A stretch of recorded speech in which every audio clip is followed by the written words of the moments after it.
अस्सलाम वालेकुम, welcome to my channel Arshi plants and kitchen garden. आज की वीडियो शुरू करने से पहले अगर आप मेरे चैनल पर नए हैं तो प्लीज़ मेरे चैनल को सब्सक्राइब करें और वीडियो को पूरा एंड तक ज़रूर देखिएगा, क्योंकि इसमें कुछ पॉइंट ऐसे हैं अगर आपने मिस कर दिए तो आपको आपका जो मसला है वो हल नहीं होगा।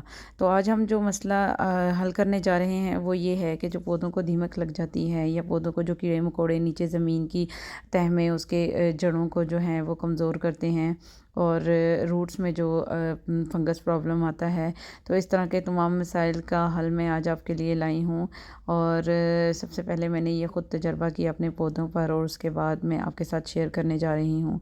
तो अगर आपके घर नीम का दरख्त है तो उसको वैसे भी सर्दियों में काट छांट की जाती है, तो काट छांट करने के बाद जो उसके पत्ते होते हैं उनको ज़ाया ना जाने दें। आप उन पत्तों को टहनियों से अलग कर लें और अलग करने के बाद आप उनको सिर्फ पत्तों को धूप पर सुखा लें। तो ये मेरा नीम का एक दरख्त था जिसको मैंने बिल्कुल खाली कर दिया है, क्योंकि विंटर सीज़न स्टार्ट होने वाला है और विंटर सीज़न के शुरुआत में हर बंदा नीम के दरख्त को तकरीबन काट छांट करके खाली कर देता है। तो अगर आपके पास नीम का दरख्त मौजूद है तो आप उसके पत्तों को बिल्कुल भी ज़ाया ना जाने दें, उसके पत्तों को आप धूप पर सुखाएं। तो ये मैंने टहनियाँ अलग कर ली हैं और अब मैं टहनियों से पत्तों को भी अलग कर लूँगी। तो नीम के दरख्त के बहुत ज़्यादा फ़ायदे हैं, ये हमारे लिए बहुत ज़्यादा, हमारे पौधों के लिए बहुत ज़्यादा मुफीद है। तो आपके पास भी अगर नीम का दरख्त है तो इससे ज़रूर फ़ायदा उठाएँ। तो अब इसकी टहनियों से मैंने पत्तों को अलग कर लिया है। तो ये प्रोसेस कर लेने के बाद आप सिर्फ़ और सिर्फ पत्तों को धूप पर रखें और धूप पर उन पत्तों को सुखाएं। तकरीबन 1 हफ़्ते तक सुखाने के बाद आप इन पत्तों को पीस लें, किसी भी जो है ग्राइंडर मशीन में या सिल पर पीस लें, जैसी आपकी पास सहूलत मौजूद हो उसके हिसाब से। आप साल में बस एक दफ़ा ये काम कर लेंगे तो पूरा साल आपके पौधे बीमारियों से और कीड़े मकोड़ों से, दीमक से बचे रहेंगे। तो इन पत्तों को आप अच्छे तरीके से खुश्क कर लें। खुश्क कर लेने के बाद जो है आप इसको ग्राइंड कीजिएगा। जब अच्छे तरीके से खुश्क हो जाए तो या जिसका पहला दिन है बिल्कुल फ्रेश पत्ते आपके सामने आपको नज़र आ रहे होंगे। तो ये ना सिर्फ फलदार पौधों के मसलों का हल करता है, बल्कि अक्सर हम लोग जब सब्ज़ी लगाते हैं, स्पेशली रूट वेजिटेबल्स जो विंटर वेजिटेबल्स होती हैं, उनके पत्तों को अक्सर कीड़े खा जाते हैं। और स्प्रे जो होती है, केमिकल स्प्रे काम बहुत अच्छे तरीके से करती है, लेकिन फिर जो जो पत्तों वाली वेजिटेबल होती है वो हमें खानी भी होती है। तो उससे कोई ना कोई मिसाइल ना बने, तो बेहतर यही है कि आप देसी नुस्खा इस्तेमाल करें। तो अगर फिर आपके पास नीम के पत्ते मौजूद नहीं हैं तो आप स्प्रे करना चाहते भी हैं तो नीम ऑयल का आप इस्तेमाल कर सकते हैं। तो आप जो है वो इसके पत्तों का इस्तेमाल करें अपनी क्यारी में, तो उम्मीद है कि ज़रूर आपका मसला हल होगा। तो मैं आपको दिखाती चलूँ कि किस तरह के मिसाइल से आप अगर दो चार हैं तो आप उससे जान छुड़ा सकते हैं। तो मेरे एक पौधे को दीमक लग चुकी है और दीमक ने बहुत बुरे तरीके से इस पौधे को खोखला कर दिया है।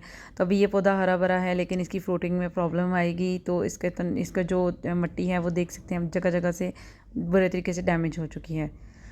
तो इस तरीके का एक और मेरा प्लांट है जो वो ख़राब हो चुका है, खुबानी का प्लांट है। उसके तो बिल्कुल पत्ते भी सूख चुके हैं दीमक लगने की वजह से। और अगर आपके पौधों में कोई भी ऐसी प्रॉब्लम्स है, दीमक जैसी, उनकी जड़ों में कीड़ों मकोड़ों जैसी प्रॉब्लम है, तो नीम के जो पत्ते हैं वो आपकी बहुत काफ़ी मदद करेंगे और आपके मसले को हल करेंगे। तो इस तरह की चूंटियाँ जो हैं वो अगर पौधों के पत्तों को खाती हैं या इस तरह के मसाइल पैदा होते हैं, तो कड़वी नीम की जो पत्ते हैं वो कड़वे होने की वजह से चूंटियों जैसे मसलों से भी आपकी जो है आपका मसला हल हो जाएगा और चूंटियों को बिला वजह केमिकल स्प्रे से मारना नहीं पड़ेगा, जो कि गुनाह है। तो आपके सामने ये एक खुबानी का दरख्त है और जो बिल्कुल सूख चुका है, उसके पत्ते झड़ चुके हैं, बिल्कुल सूख चुका है मेरा ये प्लांट। और इसके पीछे एक और खुबानी का प्लांट है जिसको दीमक लगी, तो मैंने ये तजर्बा किया और वो मेरा प्लांट ठीक है। वो इस मसले से जला नहीं, यानी बच गया। तो आप देख सकते हैं मैंने दोनों प्लांट आपके सामने हैं, एक सूख चुका है, ख़राब हो चुका है, और दूसरा हरा भरा है। तो अब आ जाते हैं दोबारा नीम के पत्तों की तरफ। ये तीसरा दिन है और इसके पत्ते अच्छे तरीके से सिकुड़ चुके हैं।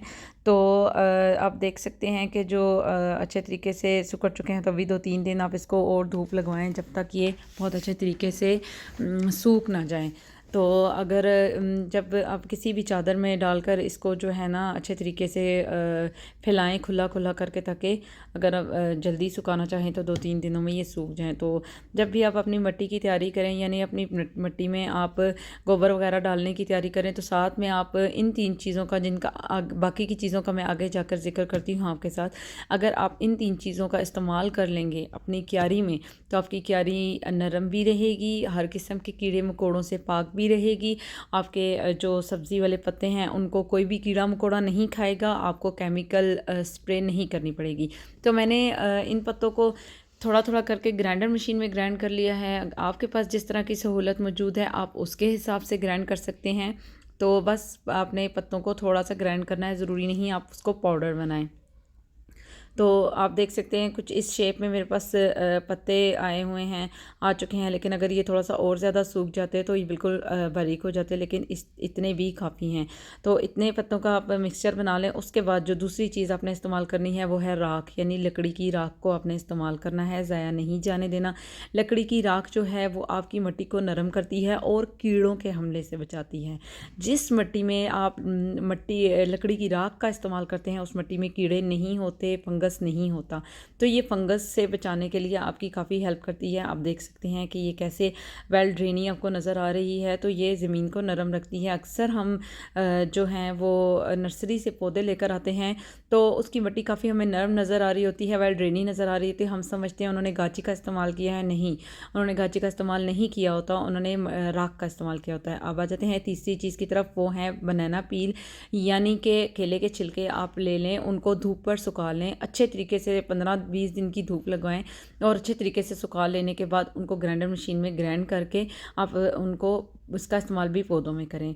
और केले के छिलकों का आप इस्तेमाल अगर पौधों में करेंगे तो उनकी सेहत अच्छी रहेगी। कैल्शियम, पोटाशियम, मैग्नीशियम जैसे तमाम प्रॉब्लम्स आपके पौधों के हल रहेंगे और ये एक जो है वो खाद बन जाती है, ऑर्गेनिक फर्टिलाइज़र है। केले के छिलका जो है वो एक किस्म का आपके पौधों को डैमेज होने से बचाता है और आपके पौधों को हेल्दी रखता है। तो आप इसका मिक्सचर भी बीच में ज़रूर इस्तेमाल कर लें। जहाँ हम लोग दीमक से बचने के लिए इस्तेमाल कर रहे हैं चीज़ें, तो वहाँ पौधों को हेल्दी रखने के लिए भी ऑर्गेनिक फर्टिलाइज़र आपके पास जो भी मौजूद है आप उसका इस्तेमाल करें ताकि पौधा हरा भरा और सेहतमंद हो।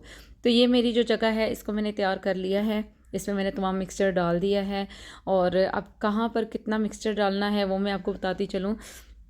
अगर आपके पास 10 फुट की क्यारी है तो उसमें आप 1 किलो डालें नीम के पत्तों का पाउडर और आधा किलो आप राख डालें और 1 पाव आपको बनाना पील डालना होगा, जिससे आपके पौधे हेल्दी होंगे। तो अभी ये जो सलाद की एक किस्म है जो कि मैंने लगाई हुई है और उस पर कीड़ों का हमला आपके सामने हो चुका है। और जब ये पत्तों वाली वेजिटेबल है और हमने इसके पत्ते ही खाने होते हैं और पत्ते तो कीड़े खा गए हैं, पीछे क्या बचा, हमारी सारी मेहनत बेकार जाएगी।